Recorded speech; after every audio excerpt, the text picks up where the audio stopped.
SC का ये है भाई, बाकी के भाई तो समझ रहे हैं, लेकिन हमारे गरीब सीधे साधे भाइयों को बहकाने में लगे हुए हैं। क्या आप मेरे, हाँ एक भूत और बैठा हुआ, खड़ा हो जाओ हेमराज जी, एक भूत और है। तो आप मेरे भाषण पर भरोसा कर सकते हैं कि जो षड्यंत्र कांग्रेस चला रही है कि एसटी एससी के आरक्षण को मोदी आएगा तो खत्म करेगा, नहीं, मैं आपको इसी बात की गारंटी देने आया हूं। कल मोदी जी ने मेरे को कहा था कोटा में जाओ और गारंटी देके आओ कि आरक्षण के साथ किसी प्रकार की छेड़खानी नहीं की जाएगी।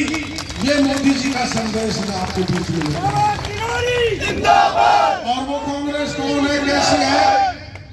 राजस्थान की कांग्रेस कौन है, कैसी है? पायलट साहब, गहलोत साहब पूरे 5 साल लड़े और मैं भी पूरे 5 साल पर लड़ा। चाहे मास्टर का पेपर हो, चाहे सब इंस्पेक्टर का हो, चाहे लेक्चर का हो, चाहे जेईएन का हो, चाहे थानेदार का हो, चाहे डीएसपी का, चाहे हो नाजिम का हो, और मैंने प्रमाण दिए थे कि ये अधिकारी, ये कर्मचारी, आरपीएससी का चेयरमैन, ये माध्यमिक शिक्षा बोर्ड का चेयरमैन और फला फला एमएलए और फला फला मंत्री इसमें बोले। गहलोत साहब जांच करो। गहलोत साहब ने जांच नहीं की। मोदी जी आए थे नवंबर में 2023 के चुनाव में विधानसभा में और कह के गए थे जिसने भी भ्रष्टाचार फैलाया और पेपर लीक किया है उनको पाताल से भी निकाल के जेल के सीटों में भेजेंगे। आपने कभी सुना है क्या जो थानेदार थाने पर बैठकर रौब झाड़ता है? 38 थानेदारों को भजन लाल सरकार ने जेल के सीटों में भेज दिया, जेल की हवा खा रहे हैं। और ये जवान जो चारों तरफ खड़े, जो पेपर लीक के कारण को लूटा गया, ठगा गया, इनका भविष्य खराब किया गया, मैं आपको कह जाना चाहता हूं, चाहे मास्टर का मामला हो, चाहे सब इंस्पेक्टर का मामला हो, चाहे आरएस का हो, चाहे किसी भी परीक्षा होता हो, चाहे बड़ा नेता हो, चाहे एमएलए हो, अभी तो हम एमएलए और मंत्री को नहीं डाल रहे हैं, इसलिए नहीं डाल रहे कि चोर शोर मचा रहे हैं। सब चोर है, खोर है, ईडी से बचाओ, ईडी से बचाओ, जनता के बीच में जा रहे हैं। इसलिए चुनाव के बाद राजस्थान में एक को पकड़ के जेल के सीटों में डालेंगे, ये मैं आपको बड़ा भरोसा और विश्वास के साथ। या तो उस सरकार में, पिछली सरकार में आपने देखा, मैं 10 दिन तक वीरांगना को लेकर बैठा रहा जयपुर में और एक ही मांग थी कि पुलवामा में जो शहीद हुए राजस्थान से 5 लोग, एक कोटा सांगोद की थी, सरकार के मंत्री गए थे सांगोद में, तो धारीवाल गया था, प्रमोद भाया गया था, सब पहुंचे थे, सबने जाके कहा था आपका सब शहीद देश के लिए हुआ है, आपके कॉलेज का नाम करेंगे, चौराहे पे मूर्ति लगाएंगे, नौकरी देंगे। 4 साल तक चक्कर निकाल कर वीरांगनाएं परेशान हो गई, अंत में मेरे पास आई और जब मैं मिलने गया तो मुख्यमंत्री नहीं मिला। मैं 10 दिन तक बैठा रहा, मुख्यमंत्री जी वीरांगना से मिलो, चाहे मेरे से मत मिलो, लेकिन उन वीरांगना से मिलो जिन्होंने देश के आन बान शान के लिए, जिनके पतियों ने अपना बलिदान दे दिया, प्राण न्यौछावर करके। गहलोत साहब नहीं मिले, अंत में क्या किया? वीरांगना को गिरफ्तार किया, मेरे को भी गिरफ्तार किया, मेरी गर्दन तोड़ दी, कपड़े फाड़ दिए।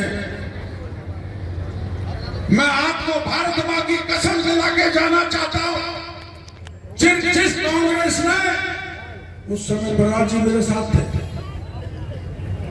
प्रहलाद जी मेरे साथ थे, वीरांगना को अपमान कैसे कर दिया, उनके भाषण पढ़ लेना। जिस कांग्रेस ने हमारे वीरांगनाओं का, देश में बलिदान देने वालों का अपमान किया है, क्या उसको माफ करने का समय है?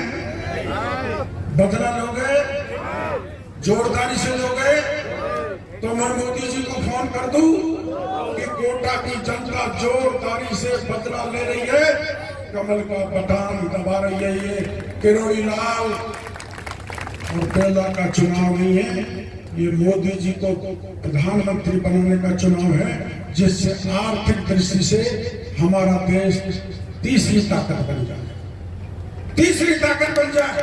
अब आप बताओ, क्या पप्पू को जानते हो क्या पप्पू प्रधानमंत्री बनने लायक है? ये जो इंडी गठबंधन हुआ है घमंडिया, इनमें कोई प्रधानमंत्री बनने लायक है? तो फिर काहे को चुनाव लड़ रहे हो मेरे भाइयों? एक ही है, विश्व का सबसे बड़ा नेता नरेंद्र मोदी। कहीं भी हो वहां कमल का बटन दबाओ, उम्मीदवारों को जिताओ। यही अपील करने के आपके बीच में आया हूं। मैं इटावा में पहले आया था, 2 बार मंडी में मीटिंग हुई थी। एक बार तो नहर का पानी खोलने का मामला था, जब मैं आया था नहर खुलवाई थी उजाला की तरफ, नहर खुलवाई थी। और मैं आपको कहना चाहता हूं, इटावा की जनता का कभी भी आधी रात पर भी कैसा भी काम पड़ जाए, डॉक्टर केजरीवाल को बताना कठिन से कठिन काम करने की जिम्मेदारी मेरी है।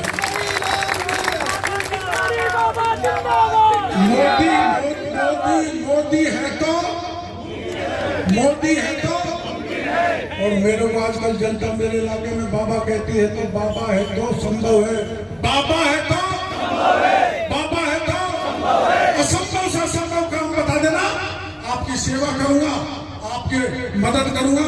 आधी रात को भी बुलाओगे तो धधकती आग में कूद पड़ के आपकी मदद करूंगा। इस बात का भरोसा भाई को देना चाहता हूँ। नमस्कार, राम राम।